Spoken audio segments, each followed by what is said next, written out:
ಎಲ್ಲರಿಗೂ ನಮಸ್ತೆ, welcome to mini blog. ಇವತ್ತು ಊರಿಗೆ ಹೋಗ್ತಾ ಇದ್ದೀವಿ, ಜೊತೆಗೆ ನಮ್ಮ ಯಜಮಾನರು ಕೂಡ ಬರ್ತಾ ಇದ್ದಾರೆ. ನಾವು ಹೋಗ್ತಾ ಇರೋದು ಮೈಸೂರಿಗೆ. ಕೆಂಗೇರಿ ರೈಲ್ವೆ ಸ್ಟೇಷನಲ್ಲಿ ಸಿಕ್ಕಾಪಟ್ಟೆ ಜನ ಇದ್ದಾರೆ. ನಾವು ಕೂಡ ಮೈಸೂರಿಗೆ ಹೋಗೋದಕ್ಕೆ ಅಂತ ಟ್ರೈನ್ಗೋಸ್ಕರ ವೆಯ್ಟ್ ಮಾಡ್ತಾಯಿದ್ದು. ಇಲ್ಲಿ ನೋಡ್ತಾ ಇದ್ರೆ ಸೀಟ್ ಇಲ್ಲ. ಏನು ಮಾಡೋದು ಅಂತ ಮೇಲ್ಗಡೆ ಕೂತ್ಕೊಂಡೆ. ನಾನು ಮಲಗಿಬಿಟ್ಟು ಮೈಸೂರಿಗೆ ಹೋಗೋಣ ಅಂದರೆ ಎದುರುಗಡೆ ನೋಡಿದ್ರೆ ಇವರು ಮದ್ದು ವಡೆ ತಿಂತಾಯಿದ್ದಾರೆ. ನನಗೂ ಕೂಡ ತಿನ್ನಬೇಕು ಅಂತ ಅನ್ನಿಸ್ತಾ ಇದೆ. ವಡೆ ಅಂತೂ ತುಂಬಾ ಚೆನ್ನಾಗಿದೆ, ನಿಮಗೂ ತಗೊಳ್ಳಿ ಅಂದೆ. ನನಗೇನು ಬೇಡ ಅಂತ ಹೇಳಿದ್ರು.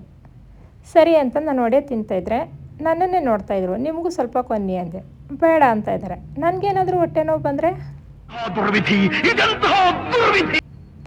ವಡೆ ಎಲ್ಲ ತಿಂದಾಯಿತು, ನಿದ್ದೆ ಅಂತೂ ಬರಲಿಲ್ಲ. ಇನ್ನೇನೋ ಹಾಗೇ ಸ್ವಲ್ಪ ಕೆಳಗಡೆ ಹೋಗಿ ವೀಡಿಯೋ ಮಾಡೋಣ ಅಂತ ನಾನು ಮುಂದೆ ಬಂದೆ. ನಮ್ಮನೆಯವ್ರು ಬಂದು ಡೋರ್ ಹತ್ರನೇ ನಿಂತ್ಕೊಂಡ್ರು. ಇನ್ನೇನು ಮಾಡೋದು, ಅವ್ರನ್ನೂ ಸೇರಿಸಿ ಹಾಗೆ ವೀಡಿಯೋ ಮಾಡಿದೆ.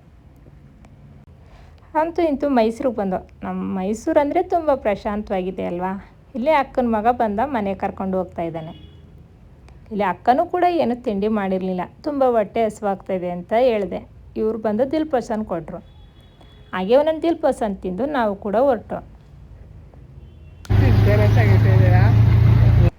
ನಾವೇನು ಫಂಕ್ಷನ್ ಅಂತ ಹೇಳಲಿಲ್ಲ ಅಲ್ಲ, ಇವತ್ತು ಕರ್ನೆರೆ ಇದೆ. ಹುಡುಗ ಹುಡುಗಿ ರಿಸೆಪ್ಷನ್ಗೆ ನಿಲ್ಲಿಸಿದ್ದಾರೆ. ನಾನು ಅಲ್ಲೋಗಿ ಫೋಟೋ ತೆಗ್ಸೋದು ನಿಧಾನಕ್ಕೆ ತೆಗ್ಸ್ಕೊಳ್ಳೋಣ ಅಂತ ಮೊದಲು ಊಟಕ್ಕೆ ಬಂದಿದ್ವಿ. ನಮಗಂತೂ ತುಂಬ ಫೇವ್ರೇಟು ನಾನ್ ವೆಜ್ ಊಟ. ಫಸ್ಟು ಊಟ ಮುಗಿಸೋಣ, ಆಮೇಲೆ ಹೋಗಿ ಫೋಟೋ ತೆಗ್ಸೋಣ ಅಂಥೇಳಿ ಎಲ್ಲ ನಾವು ಊಟಕ್ಕೆ ಕೂತಿದ್ವಿ. ತುಂಬ ವೆರೈಟೀಸ್ ಅಡುಗೆ ಮಾಡಿದರು.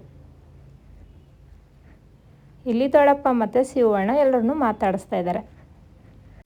ತುಂಬ ಚೆನ್ನಾಗಿ ಅಡುಗೆ ಮಾಡಿದರು. ನಾನ್ ವೆಜ್ ಊಟ ನಮಗಂತೂ ಸಿಕ್ಕಾಪಟ್ಟೆ ಇಷ್ಟ ಆಯಿತು.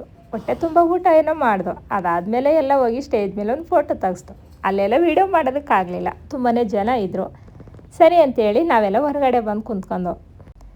ಇಲ್ಲಿ ಇಡೀ ನಮ್ಮ ಫ್ಯಾಮಿಲಿಯವರೆಲ್ಲ ಬಂದಿದ್ದಾರೆ. ರಾಮನುಂಡಿ ಮಾವ, ಅಪ್ಪ, ನಮ್ಮ ಯಜಮಾನರು, ನಮ್ಮ ಅಕ್ಕ ತಂಗಿರು ಎಲ್ಲ ಒಟ್ಟೊಟ್ಟಿಗೆ ಸೇರಿದ್ರು. ಎಲ್ಲ ಸ್ವಲ್ಪ ತರಲೆ ತಮಾಸಿನ ಮಾಡ್ತಾಯಿದ್ದಾರೆ. ಎಲ್ಲ ಜೊತೆಗಿದ್ರಲ್ಲ, ನನಗಂತೂ ತುಂಬಾ ಖುಷಿ ಆಯಿತು. ಇವರೆಲ್ಲ ಮಾತಾಡ್ಸಾಯಿತು. ನನಗೂ ಕೂಡ ಟೈಮ್ ಆಯಿತು ಅಂತೇಳಿ ಹಾಗೆಯೇ ಸ್ವಲ್ಪ ಫೋಟೋ ತಗೊಂಡು ನಾನು ಕೂಡ ಊರ ಕಡೆ ಹೊರಟೆ. ಈ ವಿಡಿಯೋ ನೋಡ್ತಾ ಇರೋರಿಗೆಲ್ರಿಗೂ ಕೂಡ ತುಂಬ ಹೃದಯದ ಧನ್ಯವಾದಗಳು. Thank you.